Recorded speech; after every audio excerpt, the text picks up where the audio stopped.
when I first started in biology here at the U of O, Alan was one of the first people I met, and he invited me into his lab and gave me an office and a research space as an undergraduate. It was absolutely fantastic. That was a very formative experience for me, and I really, really appreciate it.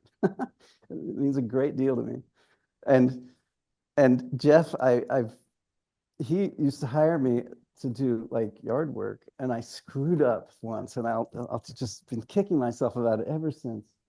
Failing to mix a can of stain. Anyway, I apologize. But okay, so when I was in graduate school, working with the American Matsutake, I was attending conferences where the other researchers would be talking about truffles. And of course, one of the people in the group kind of the leader of the group in Corvallis was Jim Trappy, who is universally regarded as uh, sort of the expert on truffle diversity globally. So truffles were all around me, but I wasn't working with them. Uh, just so happened, though, that my name is French, Charles Lefevre. And I was at a conference in Sweden, and people are cliquish at these international conferences. So the Americans were all sitting with each other, and the Swiss were all with each other. But the American table was full at the breakfast at the hotel. So I just sat at the next table, and it just happened to be the French table. And they saw my name tag and naturally assumed I would speak French. And I had no idea what they were saying. And and they thought it was amusing. And so they thought I was a curiosity, and they kind of studied me. Uh, it turned out, though, that these two guys, under any other circumstances, I never could have met them because they were the two French truffle gurus. They were the people who invented the field of truffle cultivation. And the next year, when I was at their conference, there was a line of supplicants, 30 people long, to talk to them. But I already had an in. I knew them. I was touring their labs. And it was these two guys who let me know that with my work with Matsutake, I already knew enough to grow truffles.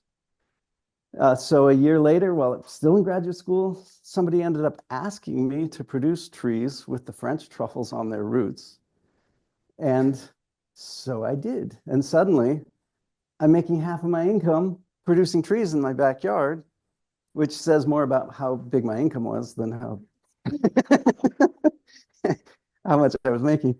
But I did that for 3 years while I was still in graduate school. And by the time I graduated, I never needed a CV or anything. I had my business already going. So I've been doing this ever since. That was in 1998 that I was at the table in Sweden and launched the business in 2000 and have been doing it ever since. So that's New World Truffier. That's cultivating mostly European truffles all around North America. But then in 2006, Leslie Scott and I, Leslie's in the back there, my wife, she was at the time the general manager of the Oregon Country Fair. And we're talking about this problem. We have these really great truffles here locally. And here I am helping people grow the European truffles, but our truffles need a chance. We need some way to educate people about how good they are. And we were thinking about where do we start this education process with the harvesters, the buyers, the chefs, the consumers, and realized we couldn't start in any one place. We needed to bring everybody together. And that's where the idea of the Oregon Truffle Festival came from. And we held our first Oregon Truffle Festival in 2006. So we've been doing these two businesses ever since. But over the course of time, more and more native people have been finding more and more native truffles that are really very, very good. They're absolutely world-class delicacies all across the continent, not just here. And I've been helping people grow them. So that's what this talk is about. Oh, no.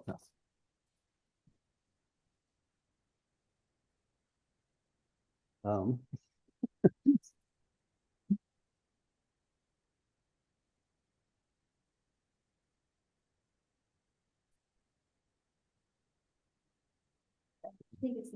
yeah, the arrows. Okay.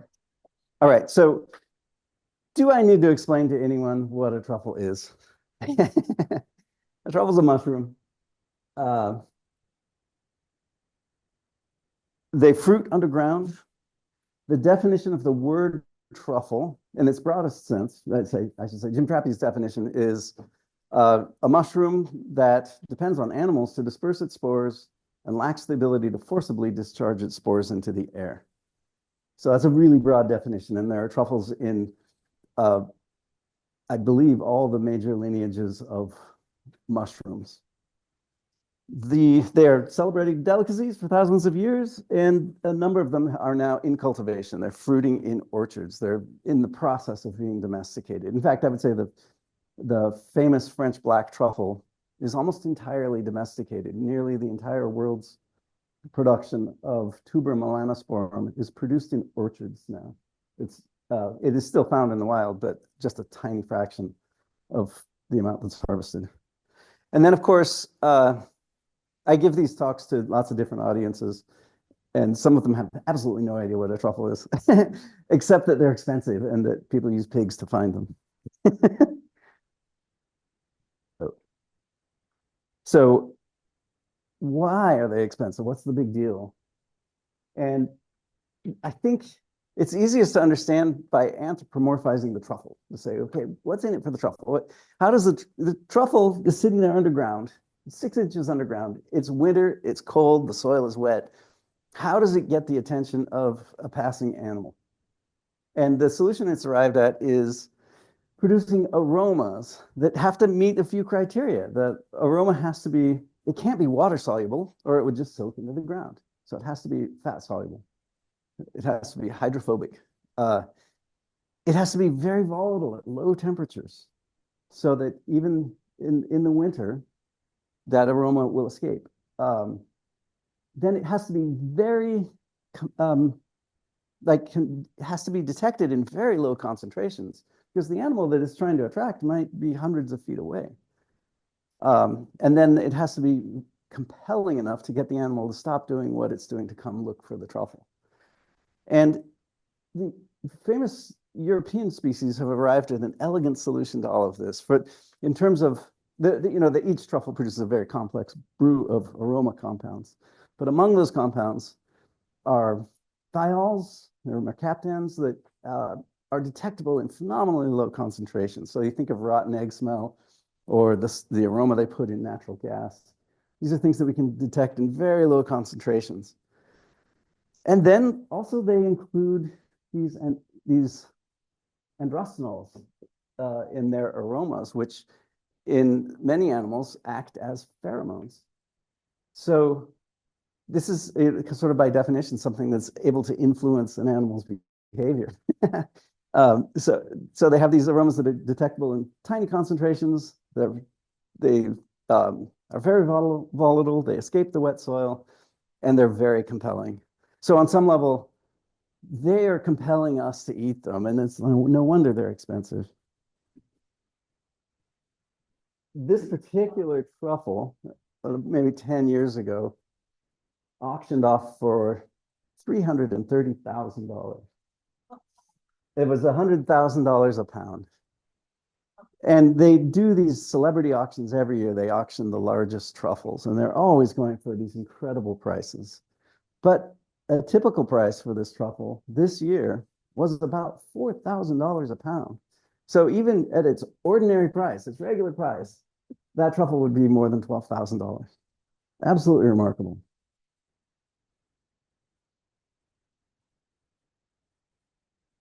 So if you know the truffle isn't a chocolate and you know they're expensive, the other thing you know is that people use pigs and dogs to find them. But an older method to find them was truffle flies, these flies that are trying to lay their eggs on the truffle. And it's of course winter. They're not very mobile at that time of year, so then they're pretty big and distinctive. People would sweep the ground with a branch looking for these flies to be hopping away and then dig a hole right there. You have to kind of know where to do that, but the truffles do give you, it's actually pretty easy to find truffles without a dog or a pig. But the flies are actually telling people which truffles are ready. Machines have been taught to hunt for truffles, I've had many, many people contact me over the years trying to design technologies to find truffles. Somebody was thinking of a film to put over the ground that would have these compounds on the film that would change color when they were exposed to truffle aroma. So it would just illuminate the truffles under the ground. But dogs are still the best way to do it.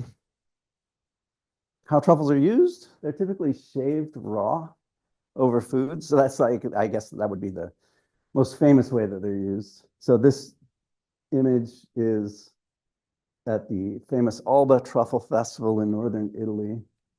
And so to attend this, we were there in 2015 to attend the cooking demonstration where they prepared a risotto, I believe, cost about 30 euros. And then if you held up this sign that's only in English that says, I want truffle, they'd come and slice all this truffle on it and charge you another 30 euro. So that's a really classic way to serve truffles.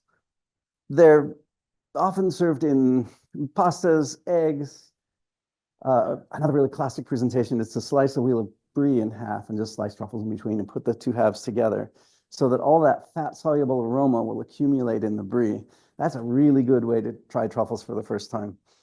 But one time, my mother was curious how I gave her a truffle and she was wondering how to serve it. I just said, try it on macaroni and cheese. It was absolutely brilliant. She just had cheddar cheese and some noodles that she cooked, grated truffles into it. It worked absolutely perfectly. There are lots of great ways, like gratin potatoes, lots of great ways to serve truffles. Truffles love eggs too. Okay, that's kind of the basic introduction. Also, I should mention, there's actually quite a large value-added products industry. Most of the value-added products you see are made with fake aroma. So aroma that's concocted in a lab. Those foods have never seen a truffle, like truffle salt. You may see some little black flecks in there, but that's not where the aroma is coming from. The aroma is like one drop of something very potent that was added to the salt. Okay.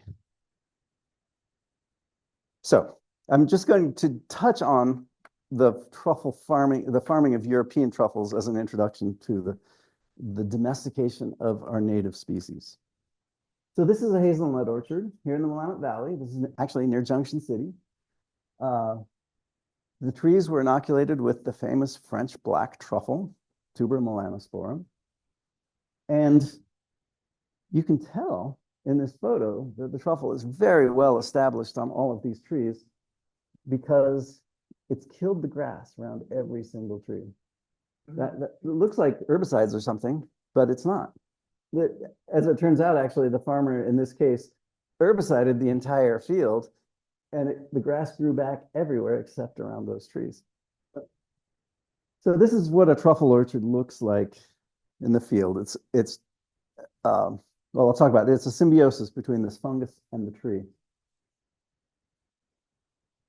And the reason truffles are farmed rather than harvesting them in the wild is that over the past century, truffle production in Europe has dropped off in what looks like an exponential curve. And the arrows here mark the world wars. So it just looks like a dire situation. And around 1965, the French and Italian governments funded an effort to try to save their truffles. And in about 1968, they produced their first inoculated seedlings, planted them in orchards, and in 1975, they harvested the first truffles from these seedling trees that had been inoculated under controlled conditions. And since then, it looks like, even though this is well past, this is at 2000 right here, at this point, I think we're starting to see the mirror image of this curve. But this amount of truffles back here at the turn of the 20th century was about between 1,000 and 2,000 tons annually. And of course, there was no FedEx then or air freight. So all those truffles were consumed in or very near France. And this graph is used as an index of what potential demand for truffles might be. But I should also point out you might wonder, well, what is the cause of all of this? And a lot of causes have been proposed, like acid rain and whatnot. But I suspect that if you were to see the previous 100 years, you would also see the mirror image of this graph. And because the reason for truffle production to increase over the 19th century was phylloxera, the bug that killed all of the grapes in Europe and made all of that vineyard land fallow. And as oak trees grew in it, and as people planted oak trees for the purpose of growing truffles, truffle production spiked right at the turn of the 20th century. So as grafted grapes hit the scene, a lot of that truffle producing land was converted back into wine grapes. But the other huge factor is that these black truffles are actually essentially edge species. They depend on a disturbance regime, which just happens to be exactly the kind of activities that people do on their farms. And as this graph also reflects the depopulation of the rural landscape in France. So there are way fewer people doing the things that truffles need to create their habitat. And then, of course, there's urban sprawl and all sorts of things. Lots of explanations, but that depopulation of the rural land is a huge factor. The main region in France that produced all these truffles at the turn of the 20th century was the Lot region. When you go there now, it's almost entirely forest. What had been farmland is overgrown, and you can still see the rock walls dividing the properties, but they're in the woods now as opposed to out in the open. And the truffles want to be on the edges. Okay. So the process to inoculate a seedling is what I actually do for a living. These are a live oak called a holly oak. And you can see them, there are about 100,000 of them here. That's one of many nurseries. This one's in Spain. There are others in France, dozens of them. There are, I think, 5 or 6 in this country, producing lots and lots of trees. Thousands of acres are being planted all the time. And truffles are now grown in all of the parts of the world. Just think of the same places in the world where red wine grapes are grown. So all those countries now have truffle production as well. Oops. This is described. So these corn dogs here are the ectomycorrhizae. And we all know that, of course, the fine roots of the tree are the part of the plant that does all the nutrient acquisition, nutrient and water acquisition. But you can see from this photo, all of this color here, that's actually the fungus. There's no part of that root that has any contact with the soil. It's all mediated by the mycorrhizal fungi. So this is a symbiosis where the fungus is doing all the nutrient acquisition for the plant. The plant's providing all of the sugar to feed the fungus. So it's a mutually beneficial symbiosis and an obligate symbiosis in the sense that both the host and the fungus need it. Just looking at a Douglas fir, there may be 1,000 different fungi that can live on the roots of the Douglas fir. And this particular fungus is the French black truffle tuber melanosporum, and it can live on members of the Pinaceae, the Fagaceae, the Betulaceae. It can live it has a broad host range. The structure of the symbiosis, the fungus is actually on the surface, hence the ectomycorrhizae. So there's this fungal mantle with a few fungi penetrating down between the epidermal cells, forming this structure called the Hardig net, which is the interface for nutrient exchange. So developing this symbiosis under controlled conditions was the technology that made it possible to farm truffles all over the world. And this is an orchard in East Tennessee with my colleague, Tom Michaels, who also did his PhD work at Oregon State University. Jeff, did you know Tom? I think he graduated at about 1982. He left Oregon at some point. His wife was a physician. He just followed her, but found himself in a climate that was not terribly different than the south of France. So he produced thousands of his own trees. These are European hazelnut again. sourced from Oregon State University in their breeding program. And lo and behold, after 5 years, the truffles start fruiting. He was really one of the first people, the first person who produced truffles commercially in this country. And this was only about 20 years ago. But you notice his dog there alerting. That dog is Tom, who's the grandfather of Dante and the great grandfather of Luca, for those of you who went on the field trip. He's alerting there, and he's scraped the top off of the truffle. And you notice that red soil, very much like our red soils here in Oregon. That's one thing that tuber melasform has in common in all the places that really thrives, is this red soil. There's the truffle pulled out of the ground. And the next day we took this to an amazing resort called Blackberry Farm. And they said, oh, we need to send one of these to the White House. And this truffle was sent to the White House the next day. And I actually have some news that I just inserted in this talk, and that is this truffle harvested just east of Springfield last week. So I met Alan in 1991. No, it would have been 1988. That's it. And does that sound right? So I began work in mycology in 1988. And it culminated last week. We grew our first truffle on trees that we inoculated, planted on our own farm. And there it is. This is a bianchetto truffle grown on a tree that was just less than 2 years old, a pine tree, a stone pine tree from Italy. So this truffle is now growing right on the Mackenzie River east of Springfield. And these orchards of European truffles are all over the country. You can see there are 5 different truffle species that are being grown in orchards in this country. 2 of them are native. The tuber canaliculatum, the Appalachian truffle, there's one farm in Quebec. And I can add another farm in Maryland. And tuber leonii, the pecan truffle, one farm at the Tifton campus of the University of Georgia. And then farms all over the country, even in central Texas, which is a climate that's more like Libya than it is like the south of France.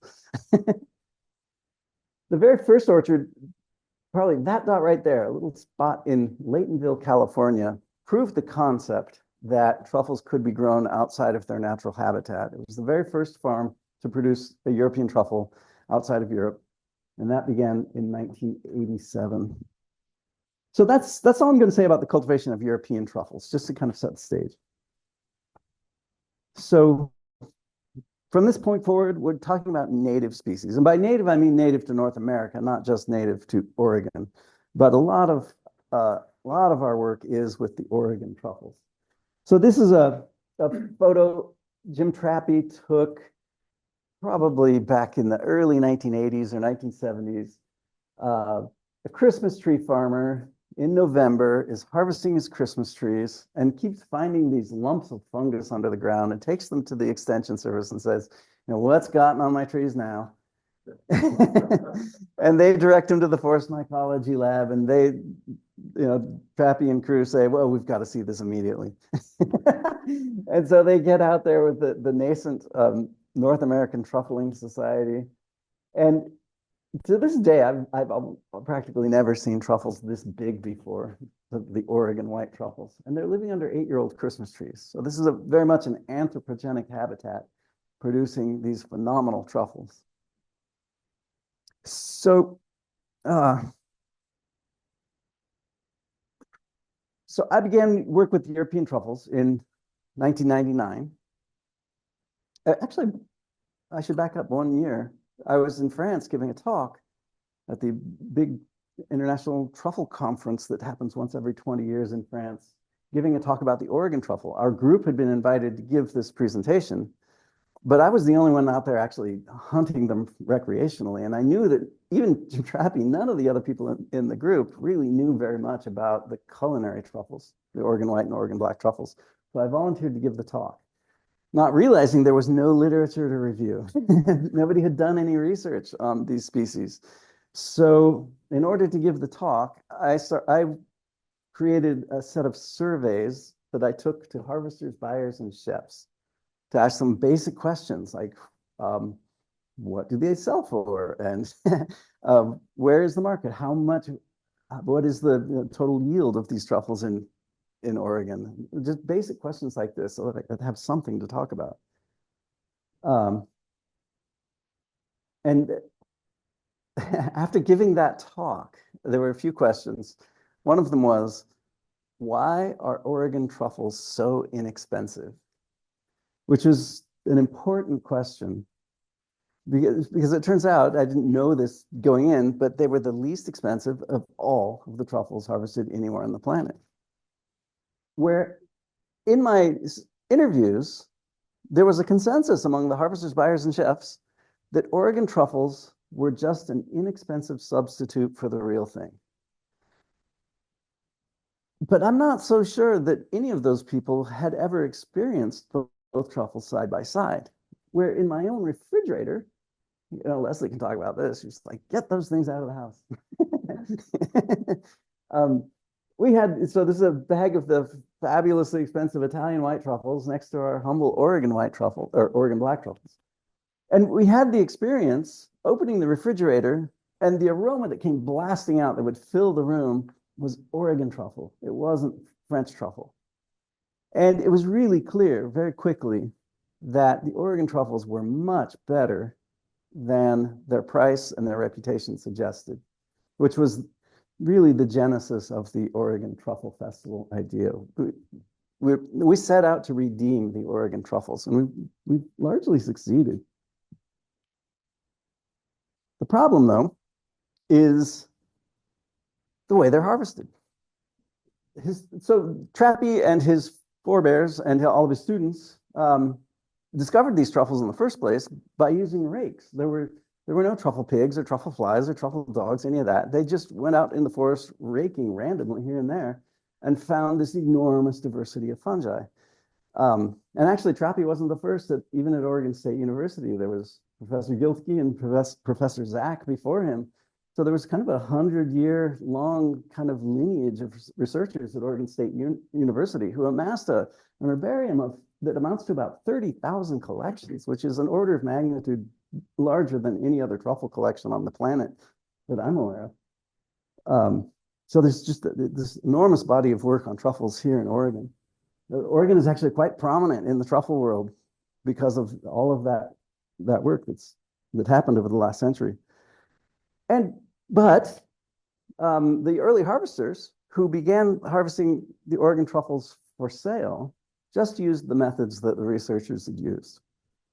The problem, though, is that unlike a porcini or a chanterelle that's best when it's a young, immature button, a truffle is more like a fruit in the sense that it has to be ripe in order to have its culinary quality. But it doesn't ripen until its spores are mature. So the truffle has to mature completely before it will finally ripen. So it behaves much more like a fruit. Where raking is, the other important thing to explain is that unlike a porcini that will emerge from a button to full size and over the course of a week, a truffle, particularly the white truffles, will reach full size in, say, mid-October and not ripen until February or March. So they're in the ground through the whole season of the year when demand from restaurants is highest during November and December. So all the demand is in November, December before any of the truffles are ready, or when very few of the truffles are ready. So by raking them, indiscriminately harvesting them when they're maybe some are ripe, you get a little bit, you open the bag and you smell something, but it's really just one truffle doing all the work and all the rest of them are worthless. So the raking really it kind of explains why Oregon truffles were so inexpensive, because chefs would buy them and be disappointed, like generation after generation of chefs. And it reached the point where by the time I hit the scene, the price had crashed to the point where it wasn't responsive to the supply. So even in a bad year when there were no truffles, the price didn't go up. So it had hit bottom. Supply exceeded demand even under the worst conditions. And it's because the truffles really were worthless. Um, and so, yeah, unlike having a pig or a fly, the truffle doesn't allow you to selectively harvest ripe truffles. And it provides a means to get the truffles during the restaurant, the November, December restaurant season. And there's also competitive pressure. It's like the first person who gets to a patch gets all the truffles. So there's this incentive to get there sooner. um, so the truffles were mainly harvested unripe. And the harvesters thought the season ended in January. So when we scheduled our very first Oregon Truffle Festival, we put it at the end of January, thinking that would be peak season. It turns out that's the very beginning of the season. And the peak season is February, March, even a little bit into April for the white truffles. The black truffles actually go all the way into May. Actually, they'll go all the way to July, as long as there's some moisture in the soil. And there's other consequences of raking. This is a patch on Highway 36 that was kind of one of the public patches in a sense that everybody knew about it. It was a 5-acre area that was raked to a depth of a foot or deeper every single year. And it didn't happen all at once. People would come rake the top few inches, then come rake it again to go deeper and again to go deeper still. And you can imagine if you were to pay a landscaper to rake your property to a depth of a foot, how expensive that would be. And that tells you how much money these people are making. It's really a tremendous amount of money out of these patches, even at these phenomenally low prices. And this was giving the Oregon truffles a serious black eye because of the poaching and the damage to people's land. And it was damaging their reputation and their price. So here are prices for the famous Italian white truffle. This was prior to this year when $4,000 a pound was the going rate for just middle of the road truffles. But most years, this is a more normal price range. The French black truffles, $600 to $900 per pound, where our Oregon white and Oregon black truffles were just stuck at these prices. These are the prices that restaurants would pay. And I call that the wholesale price. Others call that the retail price. So at $80 a pound for the Oregon white truffle. And of course, living here, all the chefs know that people will come to the back of the restaurant with a bag of truffles that even to this day, they're willing to sell them for $40 a pound. But there's a solution. So you notice there's another column here with much higher prices. So using a dog, we have successfully lifted the prices for our native Oregon truffles into the realm of the most famous of the European truffles. So that was one of our objectives with the Oregon Truffle Festival when we set out to drive the price up. Our intention was to redeem the Oregon truffles. We've succeeded. Now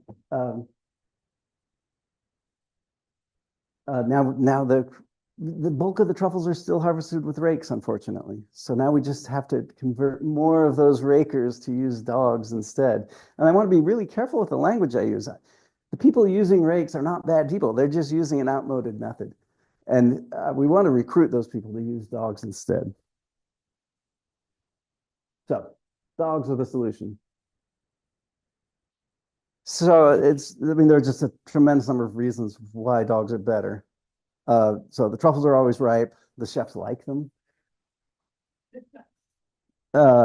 It's actually easier to hunt them. So rather than raking 5 acres, you can just run from one truffle to the next and not have to rake everything in between. It makes it possible to make a living on the kind of the margins of the season, the tail end of the bell curve, or in habitats that are not the best. And it turns out that the white truffles have a single crop every year. There's just a single flush of the truffles. And there's just a brief period of about 3 months when they're ripening. That's white truffles. Our native black truffles appear to go through multiple flushes. And it's not clear to me how many there are, maybe 4 flushes over the course of the year. There's one in October, one in January, one in March maybe. But when you rake the patch, you destroy all the primordia. So you only get 1 flush of truffles where that patch would have produced 3 or 4 more. So that increases the yield of the patch itself. And then where the raked patches were creating a real black eye for the industry, dogs are cute. And the dogs serve as fantastic ambassadors for the industry. Just at the festival, it seems like half of the journalists who come to the festival want to write about the dogs. And it turns out training a truffle dog is easy. The dog can literally, a lot of dogs will figure out the trick in minutes. And our dog Dante, who took this group from the Natural History Society out, I did 4 sessions in the yard with just scented targets, and then took him in the field, and he was on it. He was doing it. He was finding truffles. There's this tiny little puppy. He was the size of a guinea pig. He was 12 weeks old. And so when we started the Truffle Festival, there were a couple of dogs in the Northwest who knew the trick, but there were no working truffle dogs. And at this point, I've long ago lost count. In 2015, I was estimating there were 1,000 truffle dogs in the Northwest. And at this point, there must be several thousand. So when we launched the Oregon Truffle Festival, we had 3 educational pillars. One was teaching people to cook with truffles. One was teaching people to farm truffles. And the third was teaching people how to train their dogs. So from the beginning, we recruited trainers and took those trainers into the woods, one after another, and invested a lot of time in teaching dog trainers about truffles until it finally stuck with somebody, until one of the dog people caught the truffle bug. Then we were able to recruit that person to teach a truffle dog training seminar. I mean, we still had to work through more and more trainers to find the right match.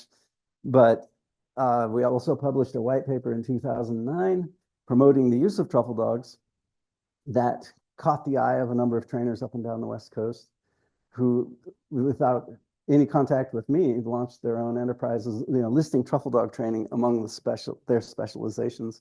So now there are lots of people who can teach you how to train your dog to hunt truffles.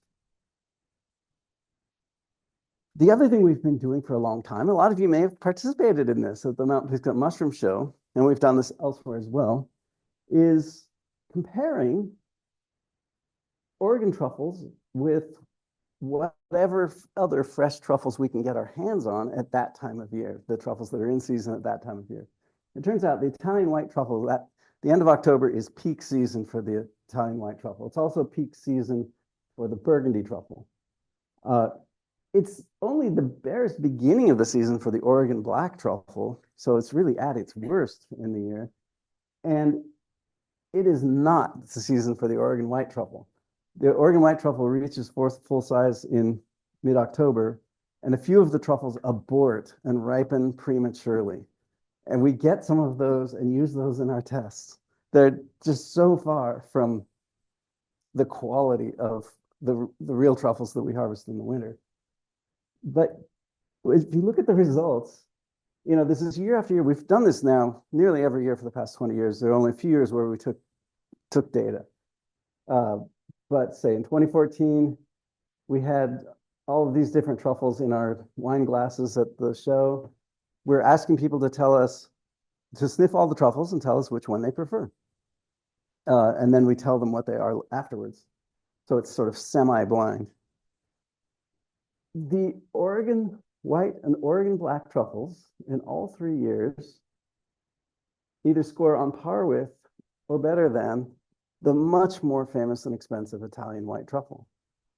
We've never had a result differ from this. This most recent year, I'd say our Oregon truffles blew the Italian truffle out of the water. And that, you have to kind of understand that Italian white truffle traveled all the way from Italy, and it probably spent a week in transit And who knows how it was handled along the way. We can't control for all those variables, but it still costs $4,000 a pound when it arrives here. So we can't conclude from this that Oregon truffles are better than the European truffles, but we can conclude that the Oregon truffles are better than their historic price and reputation suggests. And then the pecan truffle is one of our other native North American truffles, and also our Oregon brown. We've had other truffles in this test as well, but this is very consistent.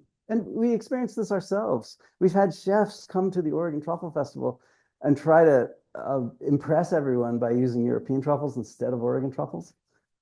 And the Oregon truffles really outshine the European truffles, even when the chefs are trying to pull a fast one on us. It's really amazing where you can taste Oregon truffles where you often can't taste the French truffles. And it's not, I love the European truffles. It's that by the time they get here, they're old and tired. I really feel that truffles are a class of foods that is best experienced at the source. Okay. So it turns out, I'm often asked, do you have to teach your dog to find each different kind of truffle? And the answer is no, you don't. You can teach your dog to generalize, to find smells they've never found before. And it's just a matter of rewarding them for finding different things. The only problems I've ever had is he has found those black and yellow millipedes that make cyanide. Uh, and with him, this is only, I don't know what it takes to tell other dogs not to find that anymore. But with him, I just held it up and went, oh, and he never found another one. We've seen dogs find wild onions, all sorts of smelly things in the woods. But he finds incredible diversity. So this is just, this beat up cutting board with 9 different kinds of truffles on it. And this is a normal day. And I often don't have any idea what all these truffles are. And we've been doing this for years, amassing collections that one day will go to an herbarium. And then with iNaturalist now, of course, we have some way to report them and some way to get them identified without spending a fortune on DNA testing. A couple of years ago, though, this is the maps from iNaturalist, just looking at the genus Tuber, which contains most of the culinary truffles. Most of the culinary truffles are in the genus Tuber. So all of the United States, and then focusing on Oregon. So you see that tuber species are found throughout the United States and Mexico. And I was really surprised to see some collections in Puerto Rico. That's just, what is going on there? But you notice this tremendous concentration in Oregon. And when you zoom in on Oregon, it's like this huge concentration in Lane County. And you can look at the global map as well. And the largest concentration of tuber collections on the planet is in Lane County, Oregon. And it's not because there are more truffles here. It's because there is one person with a truffle dog who is interested in diversity. And her name is Heather Dawson. She's a dog person who was sort of a recreational botanist. And she heard about truffle dog training. So she's out botanizing all the time with her sister. So she trained her dog to find truffles. And in a matter of 3 years, her collections are absolutely dominating the world's diversity database. I mean, this is just one genus. She's finding incredible diversity. And when I met her, she was just starting an undergraduate degree here at the U of O, and is now in a PhD program. And she got a NSF graduate research fellowship. Was a golden ticket. She could go work at any university with any professor she wants in the entire United States, and she chooses to work here. It's absolutely remarkable. She'd be a great person to have come give a talk here sometime. So over the course of 3 years, she's coming to me asking what things are, and now I go to her asking what things are. Really, really impressive. Okay. Alicia? Oh, I can do this. Okay. All right. So a little bit about the different culinary truffles.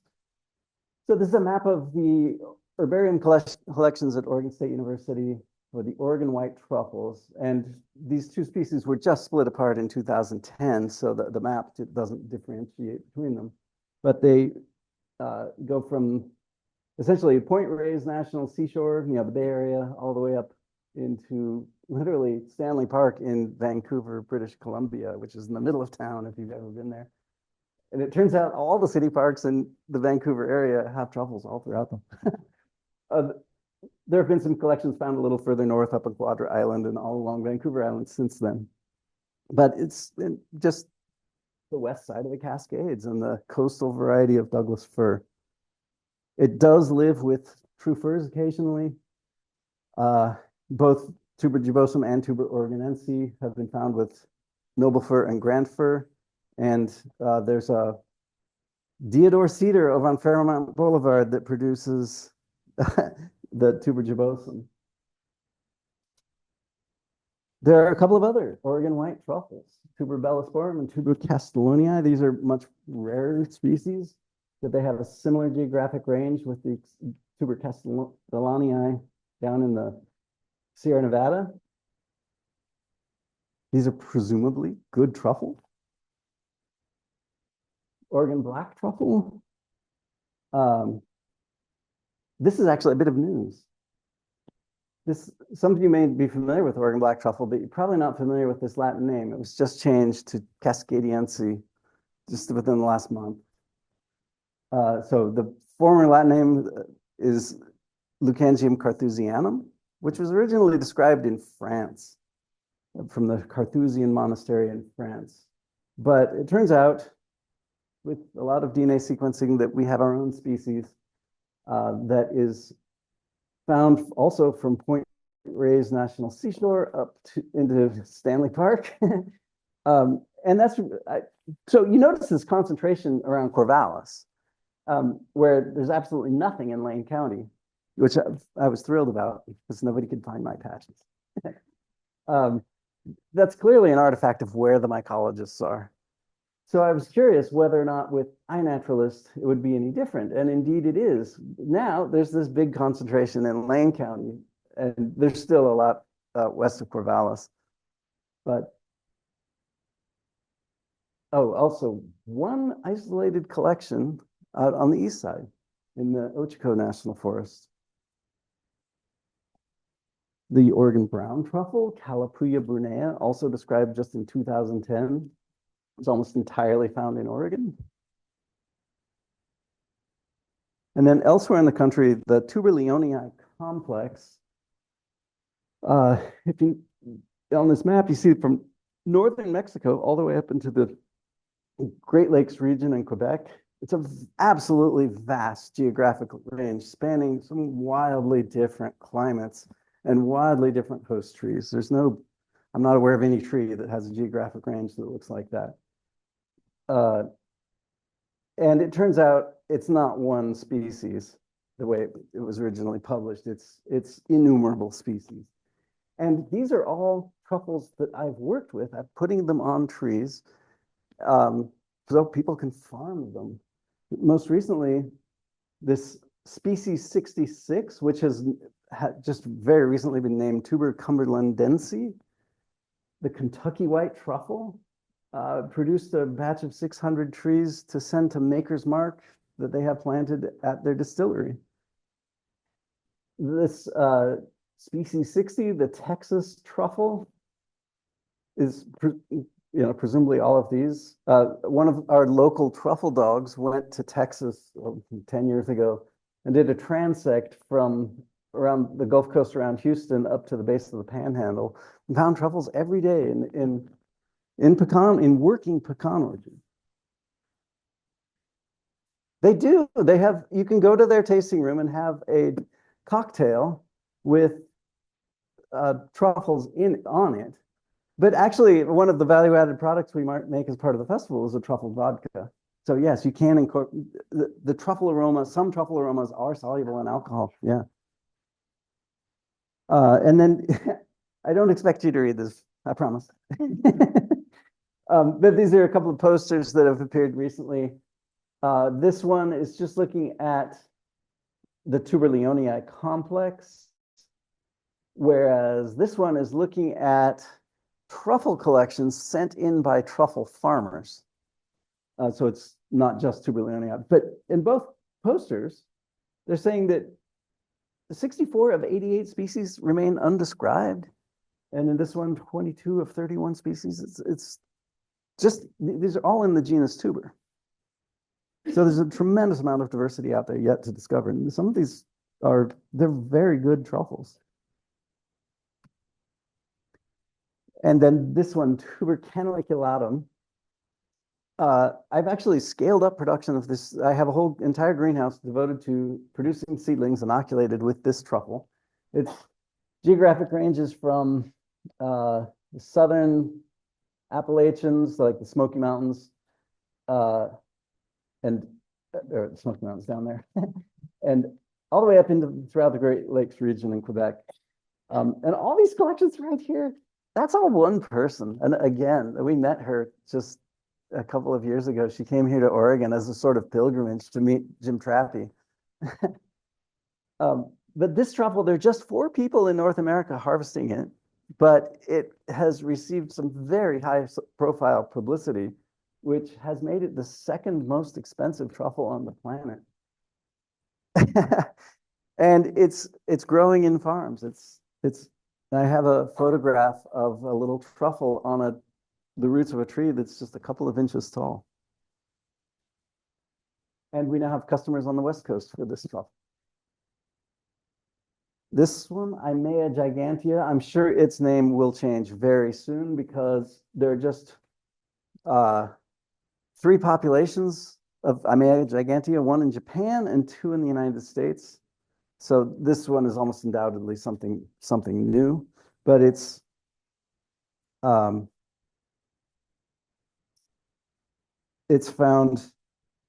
in the Smoky Mountains and in 1 county in Pennsylvania.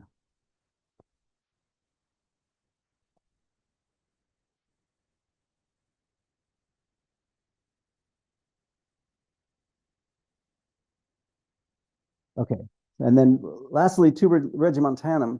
This is a truffle that's very close. It's one of the closest relatives to the French black truffle and to the Chinese black truffles.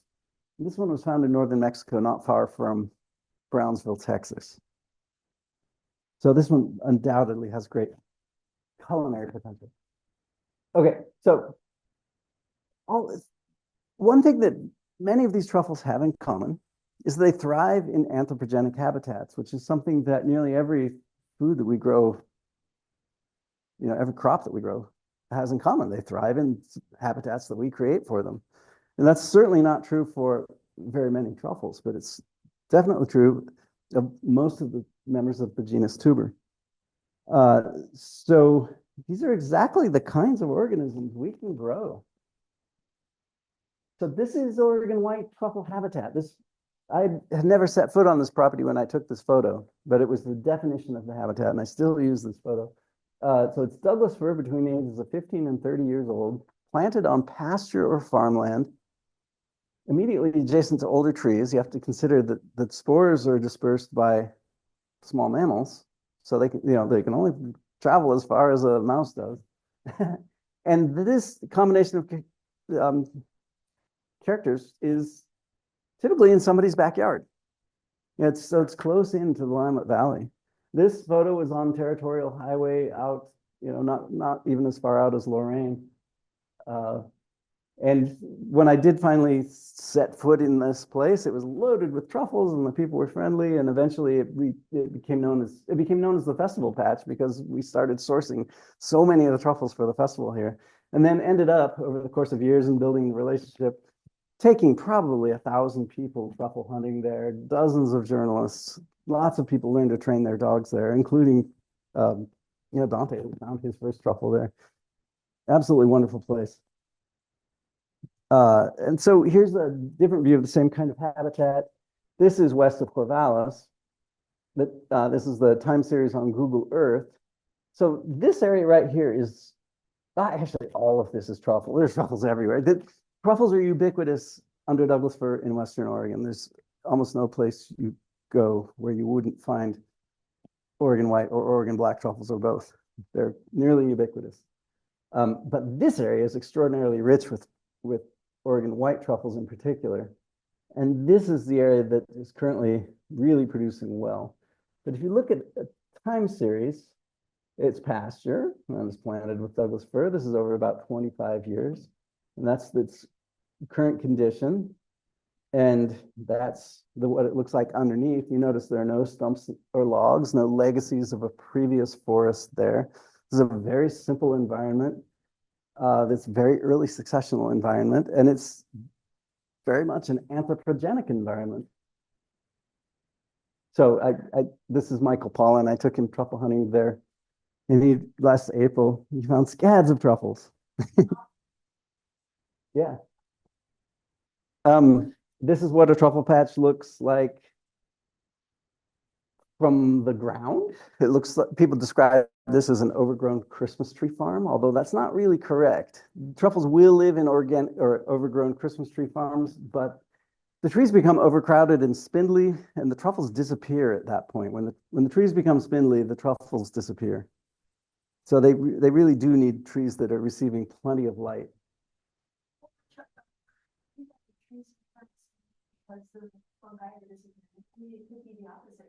Well, so there's a term called the crown ratio, which is the proportion of the stem that has living branches. When the crown ratio gets to about 20%, the truffles start disappearing. This is a really typical truffle patch. This happens to be a black truffle patch, but it could easily be a white truffle patch as well. Really, really typical. And in this place, this was our last day of the season in the middle of May when the yields were dropping to about half what they had been. So we only found about 6 pounds of truffles that day. And so we were calling it quits. And the going rate right now for harvesters selling to distributors in other cities is about $350 a pound. So the math is pretty easy. It's like well over $1,000 of truffles. $2,000. So this is a number of years ago. There's out at Gillespie Corners, a Lorain and Territorial Highway. There is a bed and breakfast called the Blue Rooster. And as I was going to and from the festival patch, I noticed this hillside had been planted with Douglas fir, and the trees were getting larger and larger. In about 2010, they reached the point where the canopy closed, and so I promptly went and knocked on the door. And again, the owner was friendly. That's not always the case. I've had lots of those other experiences. We went out looking in the field or in the patch, and this was before we had dogs. So we were using rakes, and we found truffles right away. And it turned out this stand of trees had been set aside contractually with the Oregon State Department of Forestry to produce oxygen credits, which I'd never heard of before. But she's not allowed to log these trees, and she wasn't sure she was allowed to make any money from them. So she set this property aside for educational purposes. We've used it ever since as the place where we do our truffle dog trainings and hold our truffle dog competitions. But in the meantime, I established 99 permanent study plots to take an inventory of the truffles. And I only managed to get 7 years of productivity data, but here they are. The highest yield was approaching 45 pounds per acre. And there are about 8 acres in the area. The lowest yield was about 14 pounds per acre. The average is probably around 25 pounds per acre. And again, the math, multiplying that times $350 per pound as the below wholesale price that a harvester sells to a distributor for, it comes to about $9,000 per acre, which is fantastic considering they didn't have to spend any money to produce this crop. It's growing in the wild. There's no fertilizer. Nobody had to plant anything or work the soil or irrigate. This is all just happening naturally. All the investment is in the time it takes to harvest the truffles. Uh, but so there's quite a bit of variation from one year to the next. And it seemed to me that we could probably even some of this out. We were actually weighing every individual truffle and established an arbitrary 5-gram cutoff for those that were not commercially marketable and those that were, and measuring how many truffles were in each category. And it turns out the size of the truffle is a big factor in the marketability and getting it out of the field. And the size varies quite a bit. But so the weather is clearly affecting the yields and the quality from one year to the next. So it seemed that irrigating would be a way to overcome that. And that was part of my intention with this patch, and I never got the opportunity to do it. But there are other things we can do to kind of really sort of do the horticulture of producing this crop. And they would be managing stand density, soil moisture, and then the truffles are using all the same nutrients that the trees are.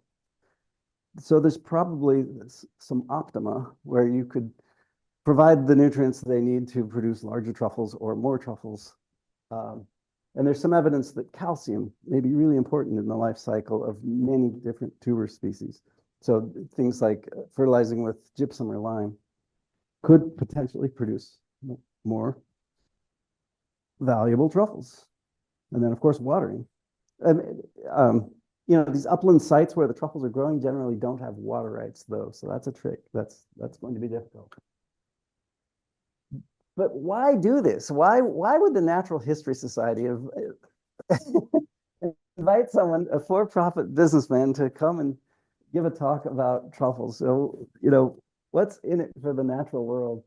And this is a crop that we can grow without a great deal of impact on the land in terms of we're not working the soil, we're not compacting the soil, we're growing trees, we're providing a lot of other ecosystem services in the meantime, and we're providing an economic incentive for people not to cut the trees down. It's also something that can be profitable on very small scales. So 1 acre could supplement a person's income in a meaningful way. And then truffles do a lot of great things beyond just for the farmer. If you think about the word Napa, and you of course think about wine, but that word Napa sells everything that region produces, and just through the association with wine. And we really think that truffles can do this for Oregon. It can kind of cast a glow and help us sell everything we produce here. And in addition, of course, to tourism and the restaurant industry and so forth. So I lease properties. I leased all of Starker Forest land west of Corvallis, and then I more recently set up a lease agreement with a business called the Forest Forever Incorporated, which is a nonprofit education and advocacy organization for the timber industry. And they are very much interested in the beneficial impact that the timber industry has on local communities. But it turns out the timber price increased and they sold the timber in the area that we had leased.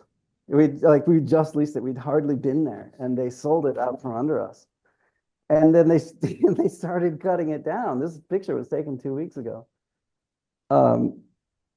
So I did this analysis for them that actually convinced them that they would have made, or they would have made a great deal more money by leaving the trees standing and leasing them to us for the next 10 years.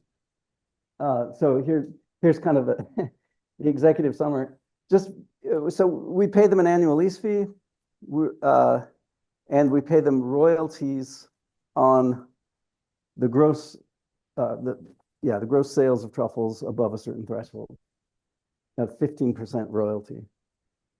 And even without any royalties, let's say it's a bummer of a year, we don't cross that minimum threshold, they're still getting just the lease fee.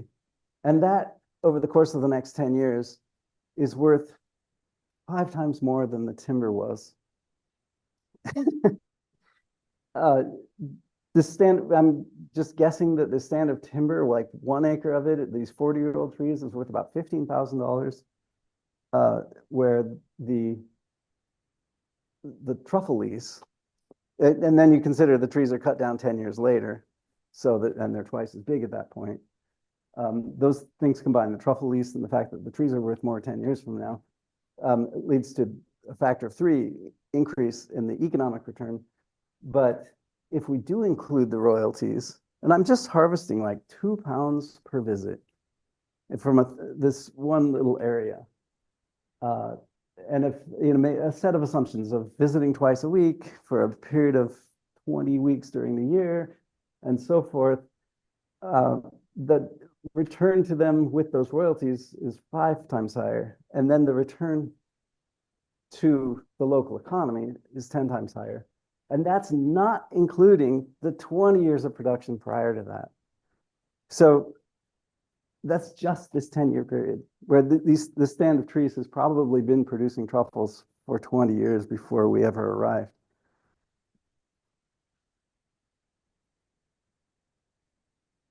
Oh, my.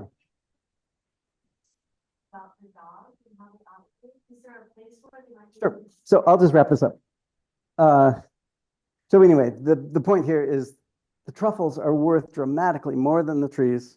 And as long as those trees are standing, they're doing all the good things that trees do for the natural environment, with creating habitat, fixing carbon, cleaning the air, producing oxygen, filtering water, improving the soil. The list goes on. And just, in terms of tourism, improving the view, improving the ambiance, the landscape. Okay, so a little bit about the Oregon Truffle Festival. This is kind of in its heyday. This was started here in Eugene, this high-end culinary festival. Just one of these culinary events was the Grand Truffle Dinner. We had 300 people at the Hilton downtown, charging about $250 a ticket, with 6 guest chefs, 6 wine pairings, truffles in absolutely everything. Absolutely amazing experience. But then, 33 more culinary events, each one of which was at least one full busload of people. It's like 50 people. So this is really huge.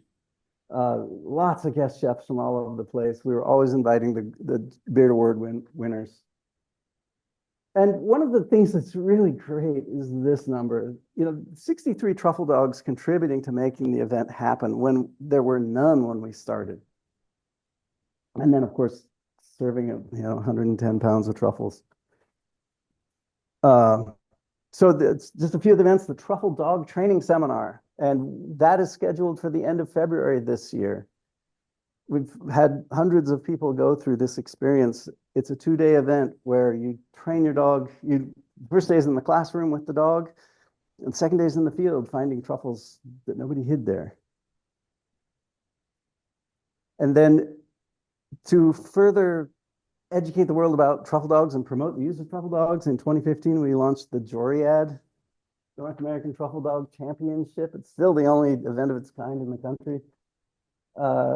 It's a big deal to win this event. This little dog right here, Gustav, has had book chapters written about him. He's a Chihuahua beating all the German Shepherds and the Legato Romagnolo. This Chihuahua won. Yeah, we did this at the Lane County Fairgrounds in the horse arena for the morning session. Then in the field, we go out to that site, Gillespie Corners. Lots of cooking classes and cooking demonstrations. We've taken thousands of people truffle hunting. We've done all kinds of academic stuff. We did for many years an event called the Truffle Growers Forum, and now currently we do the truffle farming A to Z. Truffle farmers coming from all over to learn about truffle farming. We have a marketplace event that showcases all of the things that people can do with truffles. So we're getting artisan food producers to incorporate truffles in the foods they already produce. And the people who attend this event can taste truffles, really taste truffles for the first time, to experience truffles. So that's part of the education. It's an educational nonprofit where the education is tasting truffles. It's wonderful. We've had really some of the best meals of my entire life, including, the little rural restaurant that's in the south of France. It's like you can have that kind of food right here in Eugene, Oregon. Um, and that's the end of the talk. There's my contact information. I'm happy to answer questions.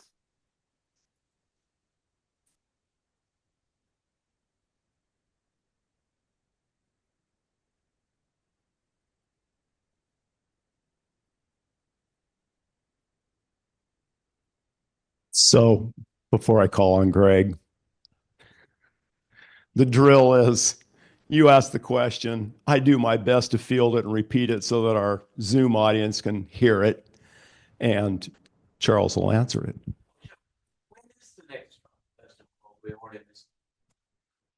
When's the next Truffle Festival? The next Truffle Festival is the entire month of February. So every weekend in February, isn't that right? Every weekend. Actually, no, we miss one weekend. So the first weekend is the truffle dog. No, it's the Joriad competition. Second weekend is in Astoria, which is a whole weekend of culinary events.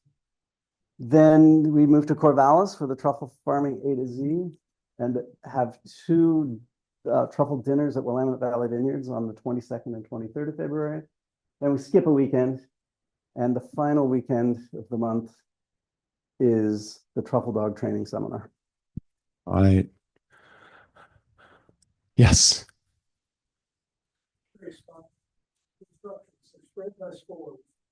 See spores from conventional microbes inside the spores, I guess, are embedded in the flesh of the truffle. Yes, sir. So sorry.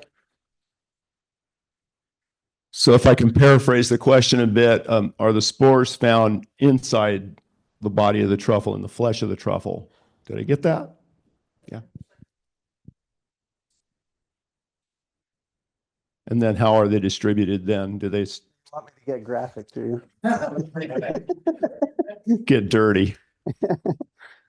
So yes, a truffle is the sexual reproductive structure of the fungus, and it's completely filled with spores. It's a solid mass of spores, and it passes through the spores pass through the digestive system intact, and are spread in the feces of the animal.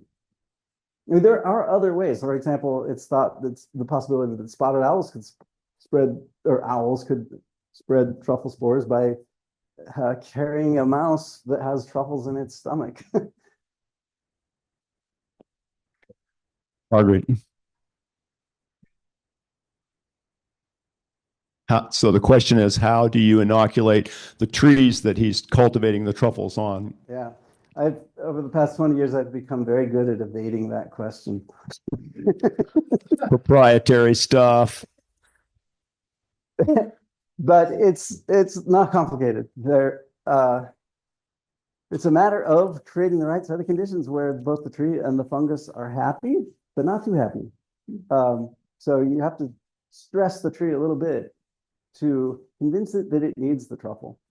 But you can't stress it too much, or it won't have the resources to support the truffle. Okay, we're running a little late, so I'm going to have one more question from John Carter.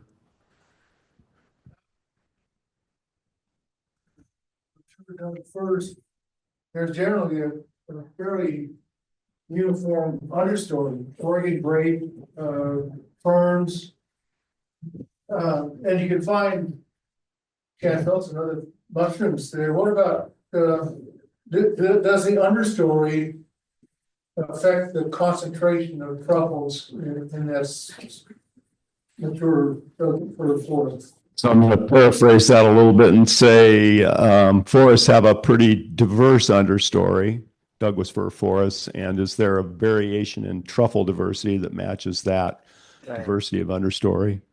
That's a hard question to answer, whether the understory vegetation has an influence on the distribution of truffles. And the answer is probably yes. We certainly find the Oregon black truffles directly underneath sword ferns. That's a really common phenomenon. They don't have to be, but they often are. On on our walk, if you recall, I was jumping off the edge into this sword fern abyss. You should have seen this guy, by the way. He is amazing. But many of those understory plants are not ectomycorrhizal, so they're not hosts for the truffles.